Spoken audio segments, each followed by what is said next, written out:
Hello everyone, আসসালামু আলাইকুম। আমি মুজিবুর রহমান, আপনার সবাই স্বাগত জানাচ্ছি আজকের লেকচার ভিডিওতে। আজকে আমরা দেখব হেলস্টেড সফটওয়্যার ম্যাট্রিক্স।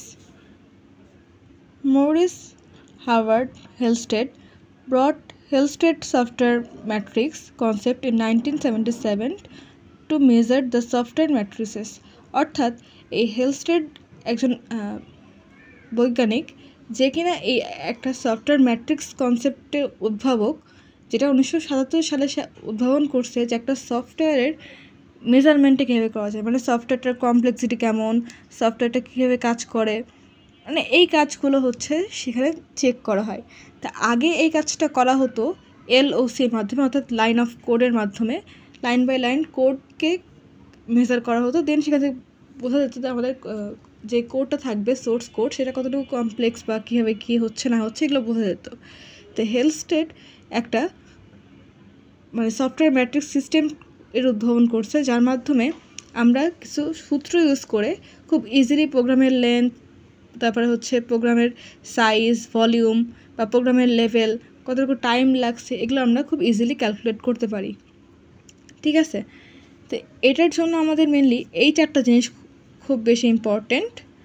তো মেজারমেন্টের জন্য প্রথমে হচ্ছে N1, এখানে হচ্ছে বড় হাতের N এবং ছোট হাতের N। ঠিক আছে, তো ক্যাপিটাল N1 দিয়ে বোঝাচ্ছে টোটাল নাম্বার অফ অপারেটরস, মানে টোটাল নাম্বার অফ অপারেটরসকে N1 দিয়ে ডিনোট করা হয়। ক্যাপিটাল N2 মানে N1 N2, ঠিক আছে, N2 দিয়ে বোঝা যাচ্ছে টোটাল নাম্বার অফ অপারেন্টস, মানে কতগুলো অপারেন্টস আছে ওই কোডের মধ্যে, সেগুলোকে মেজার করা হয় ক্যাপিটাল N2 দিয়ে। এরপর হচ্ছে স্মল N1 দিয়ে নাম্বার অফ ডিসেন্ট অপারেটরস, আর N2 দিয়ে নাম্বার অফ ডিসেন্ট অপারেন্টস। তো আমরা এখন কিছু সূত্র দেখব এবং সেই সূত্রগুলো ইউজ করে কীভাবে ম্যাথ সলভ করতে হয় সেটা আমরা দেখব। তো আসেন এখন আমরা সূত্রগুলো দেখে নিই যে কোন কোন সূত্রগুলো ইউজ করে আমরা একটা প্রোগ্রামের যে কমপ্লেক্সিটি সেটা ক্যালকুলেট করতে পারি বা মেজার করতে পারি। এই যে এখানে হচ্ছে হেলস্টেড ম্যাট্রিক্সের যে সূত্রগুলো বা যে ফর্মুলাগুলো সেগুলো লেখা আছে। তো প্রথমে হচ্ছে আমাদের যেটি কোশ্চেনে বলা থাকে যে একটা সোর্স কোড দেওয়া থাকবে কোশ্চেনে, এখানে লেখা থাকে যে প্রোগ্রামের লেন্থ বের করতে বলা হয়। সেক্ষেত্রে আমরা capital N equal capital N1 plus capital N2 এই দুটোর মান যোগ করে দেবো, দেন আমরা প্রোগ্রাম লেন্থটাকে পেয়ে যাব। এবার যদি আমাদের কোশ্চেনে বলা থাকে এস্টিমেটেড প্রোগ্রাম লেন্থ বের করতে, তাহলে capital N power equal small n1 log 2 small n1 plus n2 log 2 small n2। ঠিক আছে, এবার হচ্ছে purity ratio PR equal n power divided by n, মানে capital N power divided by n। এই যে n পাওয়ার হচ্ছে আমরা এস্টিমেটেড প্রোগ্রাম লেন্থ বের করলাম, এটা হচ্ছে n পাওয়ার, আর ক্যাপিটাল N তো হচ্ছে প্রোগ্রাম লেন্থ। এই দুটোকে ডিভাইড করলে আমরা পিউরিটি রেশিও পেয়ে যাব। এরপর হচ্ছে ভোকাবুলারি সাইজটা হচ্ছে small n equal small n1 plus n2, এই দুটোকে যোগ করলে আমরা স্মল n এর মানটা পেয়ে যাব। এরপর হচ্ছে প্রোগ্রাম ভলিউম যদি বের করতে বলে, সেক্ষেত্রে V equal n into log 2 small n, এটা হচ্ছে প্রোগ্রাম ভলিউমের জন্য তার ফর্মুলা।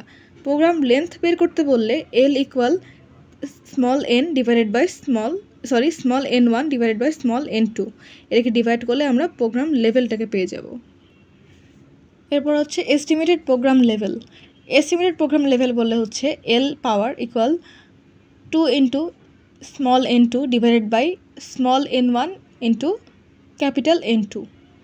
আর প্রোগ্রাম ডিফিকাল্টি বললে D equal small n1 divided by 2 into capital N2 divided by small n2, এটা করলে আমরা প্রোগ্রাম ডিফিকাল্টিটাকে পেয়ে যাব। আর প্রোগ্রাম ইফোর্ট যদি আমাদের ক্যালকুলেট করতে হয়, সেক্ষেত্রে E equal to V into D. V হচ্ছে ভলিউম আর ডি হচ্ছে যে ডিফিকাল্টি। ঠিক আছে, আমরা যে ভলিউম এটাকে সূত্র দেখলাম, সেই ভলিউম আর ডিটা মানে ডিফিকাল্টিটার গুণ করলে আমরা প্রোগ্রাম ইফোর্টটাকে পেয়ে যাব। দেন হচ্ছে যে আমাদেরকে বলে প্রোগ্রামের টাইমটাকে ক্যালকুলেট করতে, টাইমের জন্য আমরা T equal E by S, এর মান হচ্ছে 18, এটা হচ্ছে ফিক্সড মান। তো একটু কষ্ট করে এই যে আমরা 10টা সূত্র দেখলাম, এই 10টা সূত্র একটু মুখস্থ করে নেবেন, কারণ আমাদের কোশ্চেনে জাস্ট একটা কোড দেওয়া থাকবে, সেই কোড থেকে আমাদেরকে এই ফর্মুলাগুলো ইউজ করে তাদের মানে প্রোগ্রামটার যেই মেজারমেন্ট সেটাকে করতে বলা হবে। তা আসেন আমরা এখন একটা এক্সাম্পল দেখি, তাহলে আমরা খুব ইজিলি বুঝতে পারবো যে এই ফর্মুলাগুলোকে কীভাবে আমরা ম্যাথে ইউজ করব। এই যে এখানে একটা এক্সাম্পল কোড দেওয়া আছে, সেটা হতে পারে C, C plus plus, Java, Python, যে কোনো কোড হতে পারে। সেটা আমাদের মাথা ব্যথা না, মানে কোডে কি হচ্ছে না হচ্ছে আমাদের সেটা দেখার বিষয় না। আমাদের দেখার বিষয় হচ্ছে এই কোডের মধ্যে কতগুলো অপারেটর আছে এবং কতগুলো অপারেন্ড আছে এবং সেগুলো কতবার করে ইউজ হয়েছে কোডে। তো সেটা আমরা প্রথমে ক্যালকুলেট করে নিব। তো দেখেন আমাদের কোশ্চেনটা আসবে মেনলি এরকম, মানে কোশ্চেনের প্যাটার্নটা থাকবে এরকম যে একটা এক্সাম্পল সোর্স কোড দেওয়া থাকবে, দেন সেখান থেকে বলা থাকবে এই যেখানে যেরকম লেখা আছে ডিটারমাইন ফ্রম দ্য কোড, মানে সে কোড থেকে তার length, vocabulary size, volume, estimated length, level, difficulty, estimated level আর টাইম, এগুলোকে ক্যালকুলেট করতে বলা হয়েছে। এখন দেখেন আমরা এই যে সূত্রগুলো, লেন্থের সূত্র, ভোকাবুলারি সাইজের সূত্র, ভলিউমের সূত্র, এস্টিমেটেড লেন্থের সূত্র, এই যে সূত্রগুলো এগুলো কিন্তু একটু আগে দেখে আসলাম। এই জন্যই কিন্তু আমি বারবার করে বলছি এই সূত্রগুলো একটু কষ্ট করে মুখস্থ করে নেবেন, নাহলে কিন্তু এই ম্যাথটা সলভ করতে পারবেন না। আর সূত্রগুলো ফার্স্টে দেখলে একটু ডিফিকাল্ট মনে হলেও যখন আপনারা প্র্যাকটিস করবেন বাসায় তখন খুব ইজি হয়ে যাবে, মানে সেটা মুখস্থ হয়ে যাবে। তা আমাদের প্রথম কাজ হচ্ছে এই কোড থেকে তাদের অপারেটরগুলো এবং অপারেন্টগুলো খুঁজে বের করা। তো অপারেটর কোনগুলো? এই যে ইন্ট, তারপরে হচ্ছে second bracket, first bracket, third bracket, comma, এরপরে হচ্ছে এই যে greater than, equal, plus plus, greater than or equal, এই যে সিম্বলগুলো বা যেই এই যে ইফ, এগুলো হচ্ছে ইফ, ফর, এগুলো সবই হচ্ছে আমাদের অপারেটর, ঠিক আছে। আর অপারেন্ট হচ্ছে তাহলে কোনগুলো? অপারেন্ট হচ্ছে সর্ট, এই যে x, N, I, J, save, IM1, এগুলো হচ্ছে আমাদের অপারেন্ট। এই যে দেখেন আমি এখানে হচ্ছে এগুলো সব ভাগ করে নিছি এবং আপনারা ঠিক এভাবে স্টেপ বাই স্টেপ যাবেন, তাহলে আপনাদের কিন্তু ম্যাথটা মানে ভুল হওয়ার পসিবিলিটিস কম থাকবে। মানে এই স্টেপটা আপনাদেরকে করতেই হবে যে কোন কোন অপারেটরগুলো আছে এবং কোন কোন অপারেন্ট আছে সেগুলোকে প্রথমে আইডেন্টিফাই করতে হবে। তো অপারেটরগুলো আমি লিখে নিয়েছি। অপারেটরগুলো হচ্ছে int, first bracket, comma, third bracket, if, greater than, semicolon, for, equal, minus, greater than আর equal, plus plus, return, second bracket, এগুলো হচ্ছে আমাদের অপারেটর। তাহলে এখানে টোটাল এটা হচ্ছে 14টা অপারেটর আছে এবং এটাকে আমরা অপারেটরকে ডিনোট করবো কি দিয়ে? N1 দিয়ে, ঠিক আছে। এবার হচ্ছে অকারেন্স। অকারেন্স বলতে কী বোঝাইছে দেখেন আমাদের যে প্রোগ্রাম সেখানে এই যে অপারেটরগুলো এগুলো কতবার করে ইউজ হয়েছে। তা আমরা যদি আবার একটু প্রোগ্রামে ফেরত যাই, প্রথমে আমরা দেখব ইন্ট কতবার ওখানে প্রোগ্রামে ইউজ করা হয়েছে। দেখেন তো এই প্রোগ্রামে কোথায় কোথায় ইন্ট ব্যবহার করা হয়েছে? এই যে একবার, দুইবার, তিনবার, চারবার, তাই না? আর কোথাও কি ইন্ট ব্যবহার করা হয়েছে? হয়নি, তাই না? এই জন্য আমরা অকারেন্সে লিখলাম 4। এবার হচ্ছে ফার্স্ট ব্র্যাকেট। আবার আমরা কোডে যেয়ে দেখব যে ফার্স্ট ব্র্যাকেট কতবার ইউজ করা হয়েছে ওই কোডটার মধ্যে। এই যে ফার্স্ট ব্র্যাকেট হচ্ছে এখানে একবার, দুইবার, তিনবার, চারবার, পাঁচবার ইউজ করা হয়েছে, তাই না? এই যে দেখেন আমরা অকারেন্সে হচ্ছে ফার্স্ট ব্র্যাকেট 5বার লিখে দিছি। এইভাবে সেম ওয়েতে বাকি যে অপারেটরগুলো সেগুলো হচ্ছে আমরা কোড থেকে গুনে নিব যে সেই কোডের মধ্যে ওই অপারেটরগুলো কতবার করে ইউজ হয়েছে, করে সেই অকারেন্সের মধ্যে সেগুলো লিখে নেব। সেটা হচ্ছে আমাদের ক্যাপিটাল N1, মানে সেই অকারেন্সগুলো যেগুলো পাবো, যেমন ইন্ট 4বার ইউজ হয়েছে, ফার্স্ট ব্র্যাকেট 5বার ইউজ হয়েছে, কমা 4বার ইউজ হয়েছে, মানে আমাদের যে প্রোগ্রামের যে এক্সাম্পল যে কোডটা ছিল সেইটা, থার্ড ব্র্যাকেট 7বার ইউজ হয়েছে। এই যে এই অকারেন্সের যে ভ্যালুগুলো এগুলোকে যোগ করলে আমরা পাবো 53।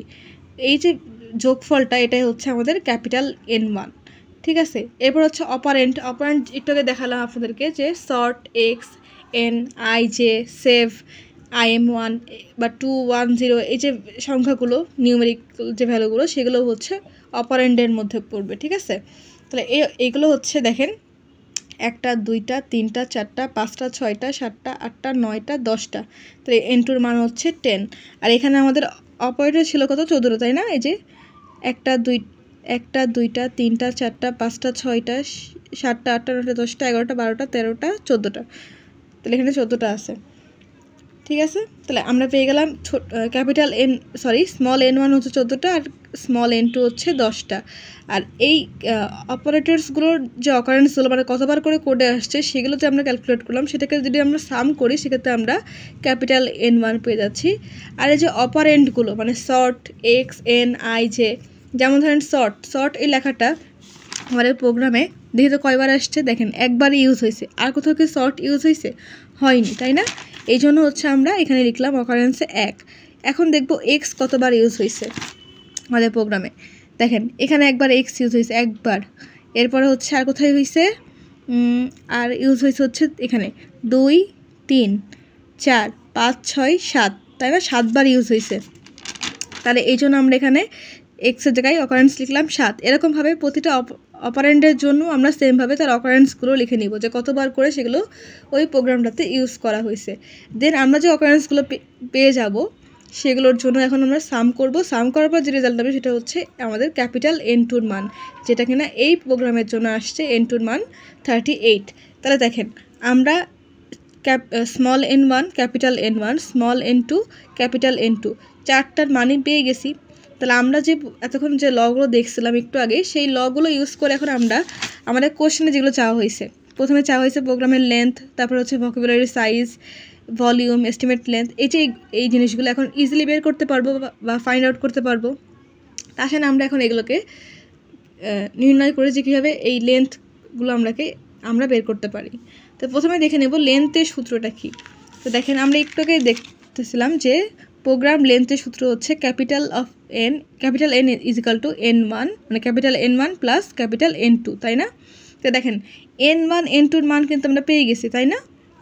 জাস্ট ওটাকে আমরা বসাবো, এই যে ক্যাপিটাল n1 আর n2। তাহলে আমরা এখানে একটু আগে কত পাইছি, ক্যাপিটাল n1 হচ্ছে 53 আর ক্যাপিটাল n2 হচ্ছে 38, তাই না? 53 প্লাস 38 এখানে হচ্ছে 91। এটা হচ্ছে আমরা ক্যাপিটাল n এর মান বা প্রোগ্রাম লেন্থের মানটা পেয়ে গেলাম।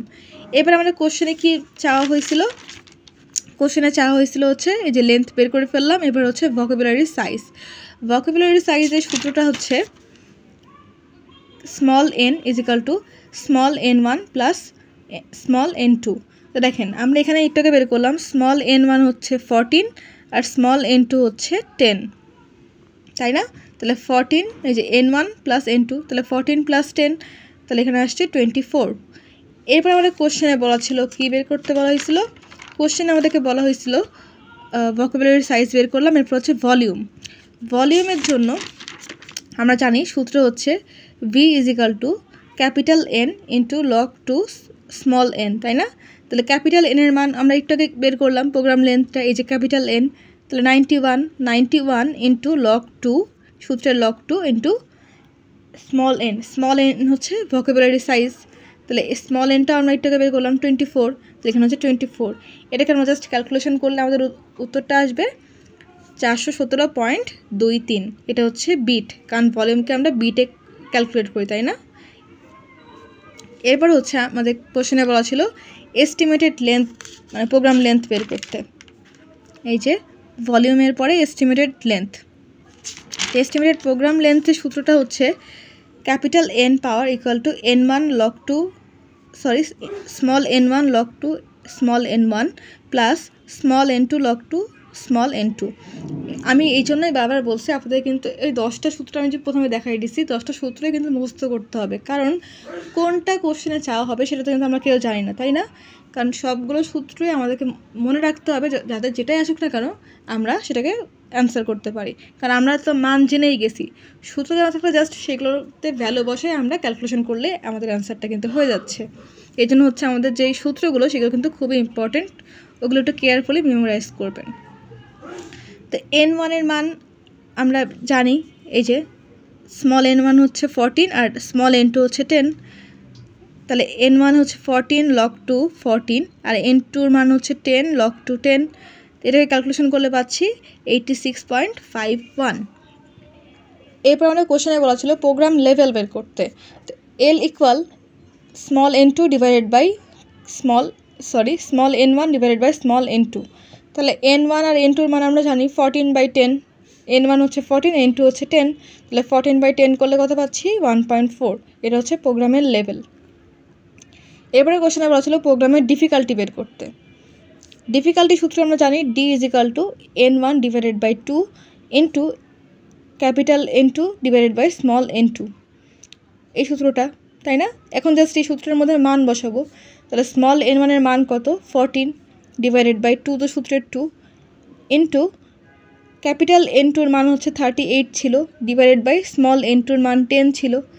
জাস্ট সূত্রতে তার ভ্যালুগুলোকে বসাই নিচ্ছি, নিয়ে ক্যালকুলেশন করলে আমাদের উত্তরটা আসছে 26.6। এরপরে দেখেন আমাদের কোশ্চেনে কী চাওয়া ছিল, আমরা কী বের করলাম, যে লেন্থ বের করছি, ভোকাবুলারি সাইজ বের করছি, ভলিউম বের করছি, এস্টিমেটেড লেন্থ বের করছি, লেভেল, ডিফিকাল্টি, এরপর হচ্ছে এস্টিমেটেড লেভেল বের করছি, এখন হচ্ছে টাইম, তাই না? টাইম বের করতে হলে আমাদের দেখেন টাইমের সূত্রটা কি, T = E/18, তাই না?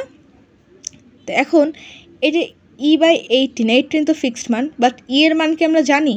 এর মান তো আমরা জানি না। তো এর মানটা হচ্ছে আমাদের এখান থেকে ক্যালকুলেট করে নিতে হবে। এর সূত্র আমরা জানি E = V × D, অর্থাৎ ভলিউম ইন্টু ডিফিকাল্টি, এটা গুণ করলে আমরা এর মানটা পেয়ে যাব, অর্থাৎ প্রোগ্রামের ইফোর্টের মানটা পেয়ে যাব। হচ্ছে প্রোগ্রাম ইফোর্ট। তাহলে এটা যদি আমরা ক্যালকুলেশন করি, ভলিউমকে দিয়ে আমরা যদি ডিফিকাল্টিকে গুণ করি, তো ভলিউম আমরা একটু আগে ক্যালকুলেট করছি, প্রোগ্রাম ভলিউম এই যে 417.23, তাহলে এটাকে আমরা নিলাম 417.23 ইন্টু ডিফিকাল্টি যে একটু আগে ক্যালকুলেট করলাম, প্রোগ্রাম ডিফিকাল্টি 26.6 দিয়ে গুণ করে দিলে যে অ্যান্সারটা আসবে সেটাই হচ্ছে প্রোগ্রামের ইফোর্ট বা এর ভ্যালুটা আমরা পেয়ে গেছি। তাহলে এখন আমরা প্রোগ্রামের টাইমটা খুব ইজিলি বের করতে পারবো। তাহলে হচ্ছে আমরা যে ভ্যালুটা পেলাম একটু আগে, এটা গুণ করার পরে এটা ডিভাইডেড বাই 18, ডিভাইড করার পর আমাদের আসছে 616.57। তাহলে আমরা এটাকে লিখতে পারি 617 সেকেন্ড, যেহেতু টাইম সেজন্য এটাকে সেকেন্ডে নিতে হবে। তা আশা করি আপনারা এই ম্যাথটা বুঝতে পারছেন। এই ম্যাথটা বুঝতে হলে প্রধান কাজটাই হবে আপনাদের সূত্রগুলোকে বা ফর্মুলাগুলোকে মুখস্থ করা, সেই সাথে আমাদের যে কোশ্চেনের যে সোর্স কোড দেওয়া থাকবে সেখান থেকে তার যে অপারেটরগুলো এবং অপারেন্টগুলোকে খুঁজে বের করে সেগুলো কতবার করে ইউজ হয়েছে, এই যে একটু যে দেখালাম বক্স, এরকমভাবে বক্সে সেগুলোকে সর্ট আউট করে নেওয়া। তাহলে আপনারা কিন্তু এই ম্যাথটা খুব ইজিলি করতে পারবেন। তো আশা করি এই ম্যাথটা বুঝতে পারছেন। তারপর যদি কার কোনো কোশ্চেন্স থাকে আমাকে অবশ্যই কমেন্ট করবেন, আমি আপনাদের কমেন্টে রিপ্লাই দেওয়ার চেষ্টা করব। আসেন এখন দেখে একটা ইম্পর্টেন্ট টপিকস এই চ্যাপ্টারের, সেটা হচ্ছে ফাংশনাল পয়েন্ট অ্যানালাইসিস বা FP অ্যানালাইসিস।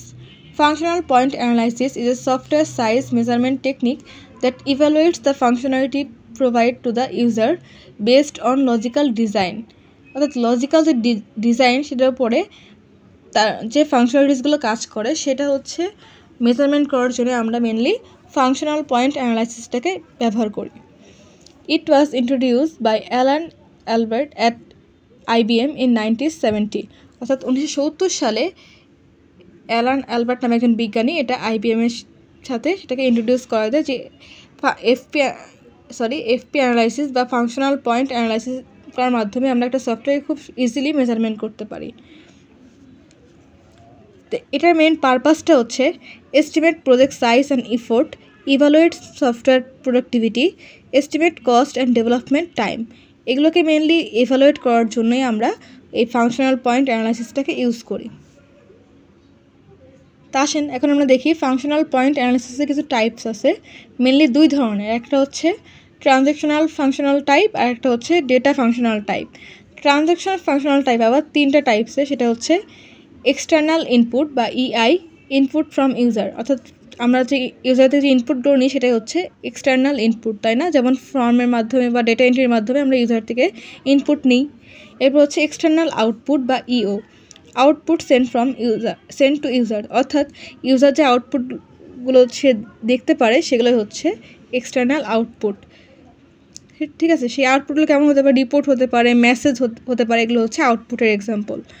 এক্সটার্নাল ইনকোয়ারিজ বা EQ, এটা হচ্ছে ইন্টারেক্টিভ ইনপুটস আউটপুটস, অর্থাৎ সার্চ অপশন, এটা হচ্ছে এক্সটার্নাল ইনকোয়ারিজ একটা এক্সাম্পল বা একটা টাইপস। তো আমরা বলছিলাম যে ফাংশনাল পয়েন্ট অ্যানালাইসিস হচ্ছে দুই ধরনের, একটা হচ্ছে ট্রানজ্যাকশনাল ফাংশনাল পয়েন্ট, একটা ডেটা ফাংশনাল পয়েন্ট। তো আমরা এই জিনিসগুলো দেখলাম, এক্সটার্নাল ইনপুট, এক্সটার্নাল আউটপুট আর এক্সটার্নাল ইনকোয়ারিজ, এগুলো হচ্ছে ট্রানজ্যাকশনাল ফাংশনাল পয়েন্টের এক্সাম্পল টাইপস বা সাব টাইপস। আর ডেটা ফাংশনাল টাইপের সাব টাইপস দুইটা, সেটা হচ্ছে ইন্টারনাল লজিক্যাল ফাইল বা ILF।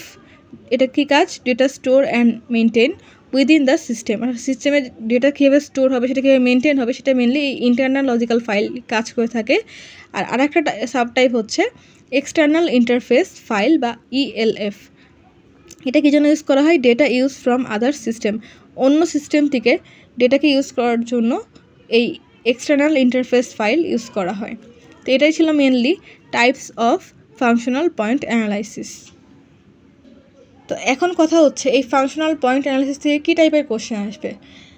আমাদের এই ফাংশনাল পয়েন্ট অ্যানালাইসিস থেকে ম্যাথ আসবে। সেই ম্যাথটা আমরা কীভাবে সলভ করব, আসেন এখন আমরা সেই প্রসিডিওরটা জেনে নিই। ফাংশনাল পয়েন্ট অ্যানালাইসিস ক্যালকুলেশনের জন্য আমাদের মেনলি 3টা স্টেপ ফলো করতে হবে। স্টেপ 1-এ হচ্ছে ক্যালকুলেট ইউএফপি। ইউএফপি কি? আচ্ছা, আগে ফর্মুলা দেখাইনি। ফর্মুলাটা হচ্ছে এফপিতে হচ্ছে ফাংশনাল পয়েন্ট, এটাকে আমাদের মেনলি ক্যালকুলেট করতে হবে। FP is equal to UFP into 0.65 plus 0.01 into summation of FI. তো এই ইউএফপিটা হচ্ছে আনঅ্যাডজাস্টেড ফাংশনাল পয়েন্ট। 0.65 প্লাস 0.01, এই যে দুটো ভ্যালু, এই দুটো কিন্তু ফিক্সড। এটাকে অবশ্যই মনে রাখবেন। আমাদের সূত্রের ভ্যালুই হচ্ছে এগুলোকে আমরা চেঞ্জ করতে পারবো না। আমাদের জাস্ট চেঞ্জ হবে এই ইউএফপির ভ্যালু এবং সামেশন অফ এফআইয়ের ভ্যালু, বাকিটুকু সেম থাকবে। তো এই ইউএফপি হচ্ছে আনঅ্যাডজাস্টেড ফাংশনাল পয়েন্ট। আর এই যে বাকি যে পার্টটুকু, এটাকে বলা হয় CAF অথবা কমপ্লেক্সিটি অ্যাডজাস্টমেন্ট ফ্যাক্টর। ঠিক আছে, তো 3টা স্টেপ বলছিলাম ফলো করতে হবে। ফার্স্ট স্টেপে দেখেন, আমরা যদি এটার মান বের করে ফেলতে পারি এবং সেকেন্ড স্টেপে যদি এটার মান বের করে ফেলতে পারি, তাহলে আমরা জাস্ট কি এখানে ভ্যালু বসাই, মান বের করলে এফপির মান পেয়ে যাব। এই জন্যই বলছি এখানে 3টা স্টেপ বের করতে হবে। তো ফার্স্ট স্টেপে আমরা ইউএফপি, এই যে ইউএফপিটা বা আনঅ্যাডজাস্টেড ফাংশনাল পয়েন্ট, এটাকে ক্যালকুলেট করব। যেটা সূত্র হচ্ছে ইউএফপি ইজ ইকাল টু, এখানে হচ্ছে এক্সটার্নাল ইনপুট ইন্টু ওয়েট। ওয়েটটা আমরা পরবর্তীতে দেখব, আগে একটা জেনে নিই যে কীভাবে বের করতে হয়।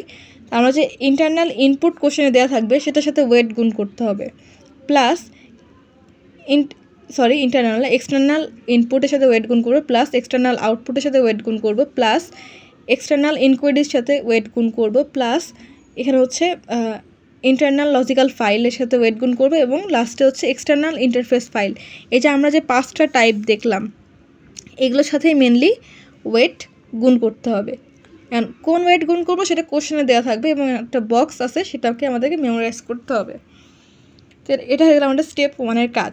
এরপর হচ্ছে স্টেপ 2-তে ক্যালকুলেট করতে হবে। দেখেন, আমরা এটার মানকে বের করলাম, ইউএফপির মান বের করলাম। এখন আমরা জাস্ট এটার মান বের করলেই, এটার মান তো দেওয়াই আছে, জাস্ট এটার মান বের করতে পারলে আমরা এই ফর্মুলাতে মানগুলো বসায় এই এফপির মানটা বের করতে পারবো।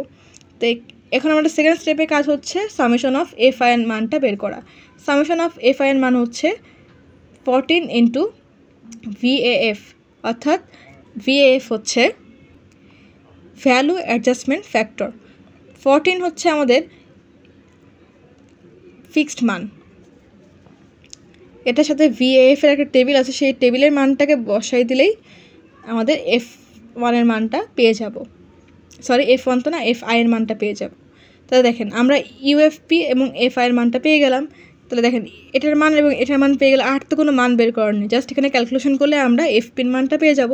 তো দেন স্টেপ 3 হচ্ছে ক্যালকুলেট ফাংশনাল পয়েন্ট বা এফপি। খুবই সিম্পল না? এই 3টা স্টেপ ফলো করলে আমরা কিন্তু একটা কোশ্চেন থেকে তার মানে একটা প্রোগ্রামের বা একটা সিস্টেমের ফাংশনাল পয়েন্ট অ্যানালাইসিস ক্যালকুলেশন করে ফেলতে পারবো। তো এখন আসি, ওই যে একটু আগে যে ইউএফপির যে দেখালাম, এই যে এখানে হচ্ছে external input, external output, external inquiry, internal logical file, external interface file, এই জিনিসগুলোর সাথে আমি বলছিলাম যে ওয়েট গুণ করতে হবে। এখন কথা হচ্ছে কি ওয়েট গুণ করব, সেটার জন্য মেনলি আমাদেরকে এই টেবিলটা মেমোরাইজ করতে হবে। ঠিক আছে, একটু কষ্ট করে এই টেবিলটাকে মেমোরাইজ করবেন, তাহলে কিন্তু আপনারা খুব ইজিলি এই ম্যাথটা সলভ করতে পারবেন।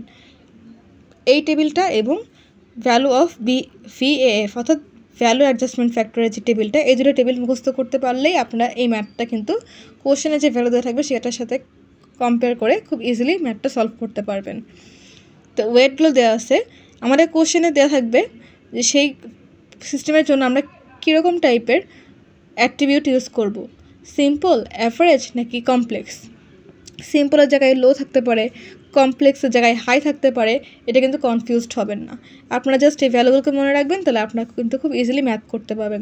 লো বা সিম্পলের জন্য প্যারামিটার হিসেবে এখানে যদি আমরা দেখি EI অর্থাৎ এক্সটার্নাল ইনপুট, তাহলে সেক্ষেত্রে লো যদি হয় সেক্ষেত্রে হবে 3, অ্যাভারেজ করলে হবে 6, আর হাই বা কমপ্লেক্সের জন্য হবে অ্যাভারেজ করলে হবে 4, আর হাই বা কমপ্লেক্স হলে হবে 6।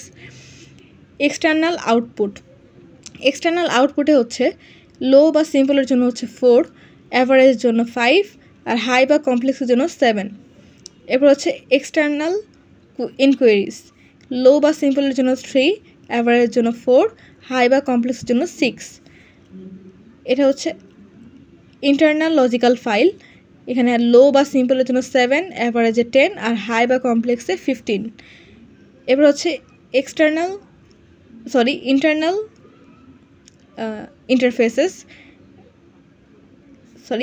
এক্সটার্নাল ইন্টারফেস, এটা হচ্ছে লো বা সিম্পলের জন্য 5, অ্যাভারেজের জন্য 7, আর হাই বা কমপ্লেক্সের জন্য 10। এটাই কিন্তু মুখস্থ করতে হবে। এটা কোশ্চেনে দেওয়া থাকতেও পারে, না থাকার পসিবিলিটিস অনেক বেশি, সেই জন্য বলছি যে এটাকে মুখস্থ করে নেবেন, তাহলে আপনারা ম্যাথ করতে পারবেন। আর এই 4টা ভ্যালুকে মুখস্থ করতে হবে, যে ভ্যালু ফর VAF এটা কোথায় ইউজ করতে হবে বলেন তো। এই যে আমাদের স্টেপ 2তে এই যে সূত্র 14 × VAF, এই VAF এর মানটা আমরা কীভাবে ইউজ করব, এই যে এখানে আমাদের কোশ্চেনে বলে দেওয়া থাকবে, যদি অ্যাবসলিউট এসেনশিয়াল বলা থাকে সেক্ষেত্রে আমরা 5.0 ইউজ করব। যদি কোশ্চেনে থাকে মডারেটলি কমপ্লেক্স, তাহলে সেক্ষেত্রে 3.2856 ইউজ করব। যদি কোশ্চেনে থাকে অ্যাভারেজ সেক্ষেত্রে 2.5 ইউজ করব, আর যদি কোশ্চেনে থাকে নট ইম্পর্টেন্ট বা নট এসেনশিয়াল সেক্ষেত্রে আমরা 0 ইউজ করব। তো এই জন্যই মেনলি বলছি যে আমরা কোশ্চেন অনুযায়ী কিন্তু আমরা বলতে পারবো যে এই 4টার মধ্যে কোনটা ইউজ হবে, এবং এই যে কমপ্লেক্সিটিগুলো দেওয়া আছে সিম্পল, অ্যাভারেজ আর কমপ্লেক্সের ক্ষেত্রে এটা কখন কোনটা ইউজ হবে সেটা কোশ্চেনে উল্লেখ করে দেওয়া থাকবে। সেই জন্য এই দুটো টেবিল আপনারা একটু কষ্ট করে মুখস্থ করে নেবেন। এই চ্যাপ্টারে মেনলি আপনারা ওই সূত্রগুলো প্রথমে আমি দেখাইছিলাম, যেই এটা ছিল হেলস্টেড ম্যাট্রিক্সের ওই সূত্রগুলো এবং এই দুটো টেবিল মুখস্থ করতে পারলেই এই চ্যাপ্টার থেকে যে কোনো ম্যাথ দিক না কেন আপনারা খুব ইজিলি কিন্তু সেই ম্যাথগুলো সলভ করতে পারবেন। তা আসেন, এই যে আমরা ওয়েট এবং যে VA বা ভ্যালু অ্যাডজাস্টমেন্ট ফ্যাক্টরটা দেখলাম, এগুলোকে ইউজ করে কীভাবে আমরা ম্যাথ সলভ করতে পারি সেটা এখন দেখব। ফাংশনাল পয়েন্ট অ্যানালিসিস কীভাবে ক্যালকুলেট করতে হয় সেটা এখন একটা এক্সাম্পল দিয়ে দেখি।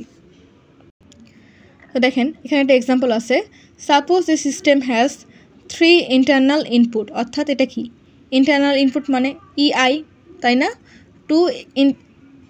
এক্সটার্নাল ইনপুট হচ্ছে EI, 2 এক্সটার্নাল আউটপুট হচ্ছে EO, and 2 different external enquiries. অর্থাৎ এখানে আমরা দেখেন EI, EO আর EQ পেয়ে গেছি। ম্যানেজ 1 ইন্টারনাল লজিক্যাল ফাইল, অর্থাৎ এখানে হচ্ছে আমরা ILF পেয়ে গেছি, এবং and interface with 4 different legacy system, অর্থাৎ আমরা ইন্টারফেসও কিন্তু বা ILF পেয়ে গেছি, তাই না, EIF পেয়ে গেছি।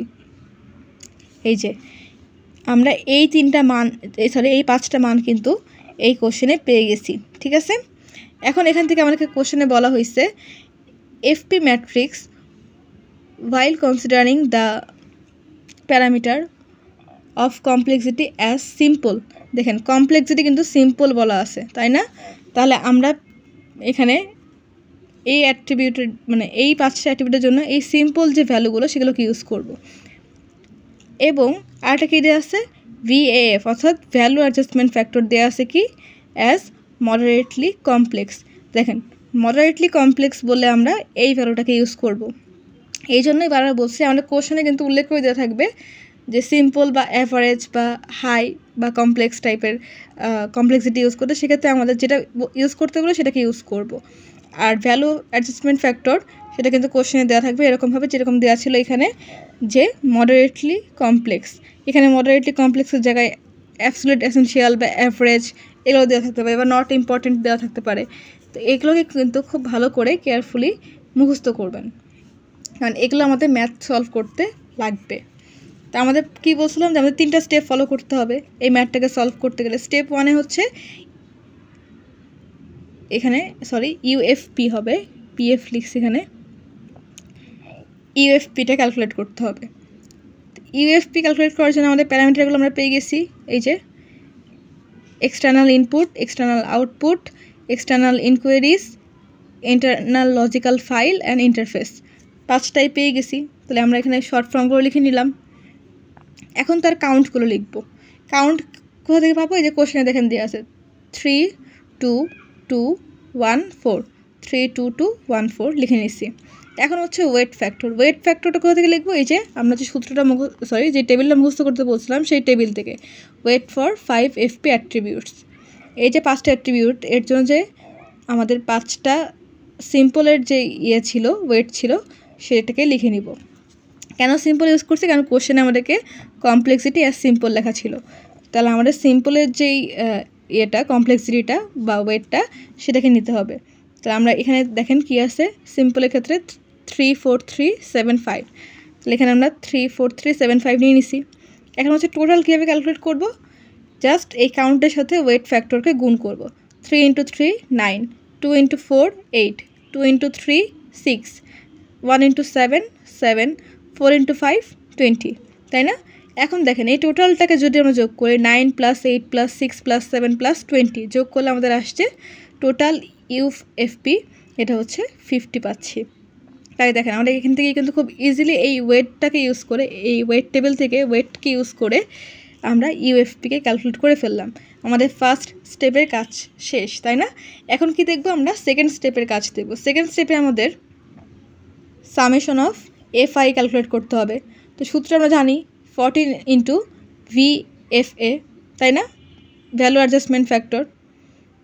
তাহলে 14 তো সূত্রেই ছিল, আর ভ্যালু অ্যাডজাস্টমেন্ট ফ্যাক্টরটা কোনটা ইউজ করবো? আমাদের কোশ্চেনে দেখেন কী দেওয়া ছিল, কোশ্চেনে দেওয়া ছিল এই যে VAF, এটা হচ্ছে মডারেটলি কমপ্লেক্স। তাহলে মডারেটলি কমপ্লেক্সের জন্য আমরা 3.2857 এটাকে ইউজ করব। জাস্ট আমরা 14 × ওই যে মডারেটলি কমপ্লেক্সের জন্য যেই VAF-টা সেটাকে লিখে নিয়েছি, নিয়ে এটাকে গুণ করলে আমরা পেয়ে যাচ্ছি 45.9998। তাহলে এটাকে আমরা লিখতে পারি 46, কারণ আমরা ফ্র্যাকশন না রেখে এটাকে আমরা পূর্ণ সংখ্যায় নিয়ে নিব। তাহলে আমাদের স্টেপ 2-র কাজও হয়ে গেল। দেখেন এখন যে সূত্রটা আমাদের ছিল ফাংশনাল পয়েন্টের, FP = UFP × 0.65 + 0.01 × summation of FI। UFP বের করে ফেলছি স্টেপ 1-এ, আর স্টেপ 2-তে সামেশন অফ FI ক্যালকুলেট করে ফেললাম। তাহলে এখন জাস্ট আমরা ভ্যালুগুলোকে বসাই, সূত্রতে মান বসাই অ্যান্সার বের করলে আমাদের এফপির মান বা ফাংশনাল পয়েন্টের মানটা পেয়ে যাব। তাহলে ইউএফপির মান আমরা স্টেপ 1-এ কত পাইছি? 50, তাই না? এই যে টোটাল ইউএফপি 50 পাইছি। তাহলে এখানে হচ্ছে আমরা 50 নিলাম ইন্টু 0.65, এটা কোশ্চেনে ছিল, সূত্রে ছিল ফর্মুলাতে, প্লাস 0.01, এটা ফর্মুলাটা ছিল। আর সামেশন অফ এফআই এর মান কোথায় পাইছি? স্টেপ 2-তে আমরা পেয়ে গেছি 46, তাই না? 46 পেয়ে গেছি। তা এখন জাস্ট এই ক্যালকুলেশন করলে আমাদের উত্তর আসে 56। এটাই হচ্ছে আমাদের ফাংশনাল পয়েন্টের ওই সিস্টেমটার জন্য অ্যান্সার। তা আসেন আমরা আরেকটা এক্সাম্পল দেখি, তাহলে আমরা আশা করি এখনও কনফিউশন থাকবে না, একদম পুরো কনসেপ্টটা ক্লিয়ার হয়ে যাবে। তো আমি সেম এক্সাম্পলটাই নিচ্ছি, জাস্ট হচ্ছে ভ্যালুগুলোকে চেঞ্জ করে নিচ্ছি। Suppose a system has 30 external input, 60 external output and 23 different external inquiries, manage 9 internal logical files and interface with 6 different legacy system।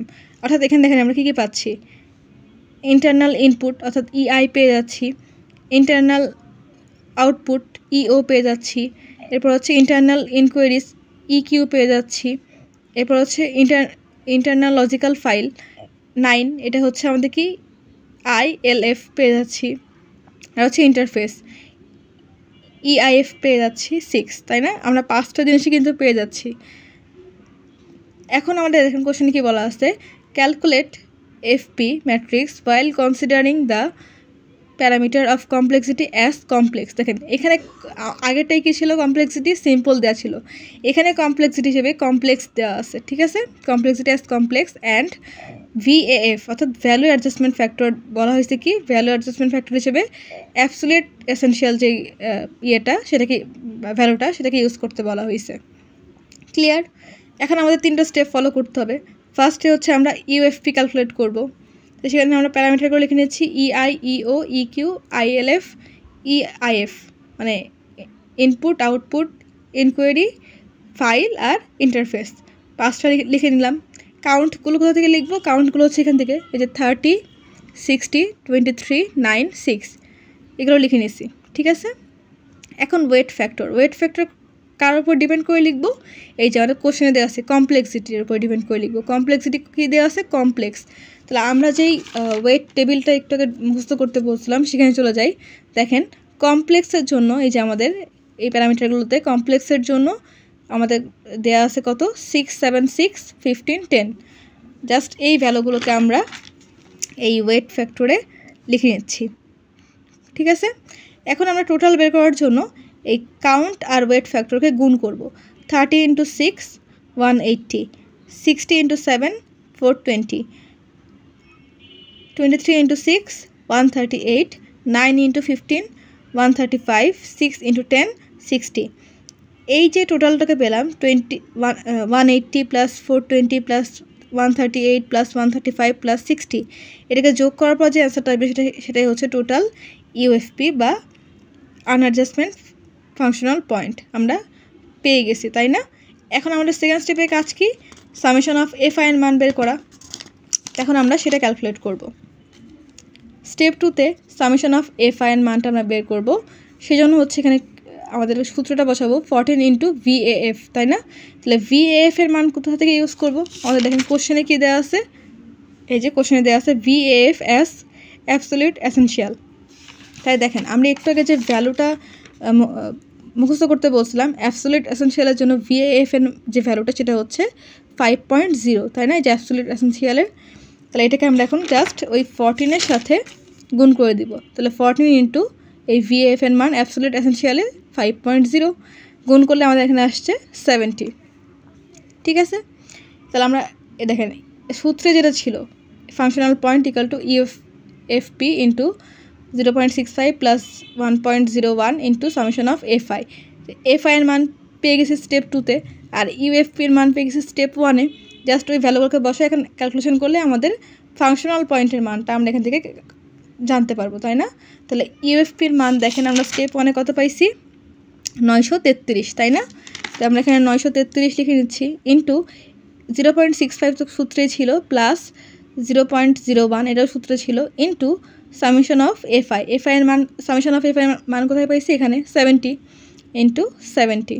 Just এটাকে ক্যালকুলেশন করলে আমরা পাচ্ছি 1259.55। তাহলে আমরা ফ্র্যাকশন না রেখে এটাকে আমরা পূর্ণ সংখ্যা নিতে পারি 1260। এটাই হচ্ছে আমাদের এই যে সিস্টেমটা বা এই যে আমাদের যেই প্যারামিটারগুলো ছিল বা কাউন্টগুলো ছিল তার জন্য তার ফাংশনাল পয়েন্টের ক্যালকুলেশন। তো আশা করি আপনারা 2টা ম্যাথ আমি যে দেখালাম ফাংশনাল পয়েন্ট অ্যানালাইসিসের এবং হেলস্টেট ম্যাট্রিক্সের যে ম্যাথটা দেখালাম, 3টা ম্যাথই বুঝতে পারছেন। তারপর যদি কারো কোনো কোশ্চেন থাকে আমাকে অবশ্যই কমেন্ট করবেন, আমি আপনাদের কমেন্টে রিপ্লাই দেওয়ার চেষ্টা করব।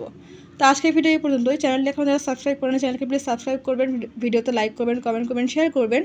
আজকের ভিডিও দেখার জন্য ধন্যবাদ। আল্লাহ হাফেজ।